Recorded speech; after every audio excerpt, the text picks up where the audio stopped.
one of the early things that I think I want to do is, one, to begin again the process that was started by Professor Tamils in respect of the constitutional review.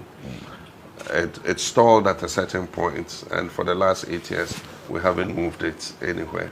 I think that the time has come for us to look at our constitution again. It has served us well, and I still believe it's one of the best constitutions any African country can have. But after using it for several years, we realized that there are a few parts that we need to tweak so that it can serve us for even further generations to come. Okay. And so one of the things that I intend to do is to hold a national validation conference where we would bring all stakeholders in a form of consultative assembly. The legal people will know how to phrase it so that we can move it forward. Now what we want to do is to bring the constitutional review report back to this validation conference.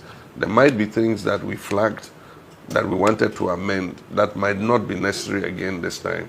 And then by the new things that we didn't really take notice of, that will become important for us to include in the review. I mean, for instance, if you take the impasse between Parliament and the judiciary, nobody anticipated that a situation like this would arise. But once it's arisen, we must clearly state what the mandate of the Speaker is, so that it's unambiguous, so that nobody has to go to the Supreme Court to seek interpretation about what the Speaker's role is when vacancies occur.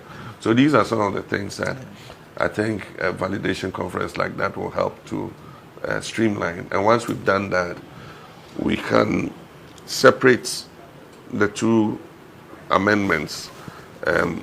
We have the entrenched clauses and we have the non-entrenched clauses. The non-entrenched clauses are easy to pass because it just has to do with Parliament. And so once we all build a consensus around the non-entrenched clauses, we can send them directly to Parliament. The entrenched clauses are going to be more difficult, but we need to build a consensus around them.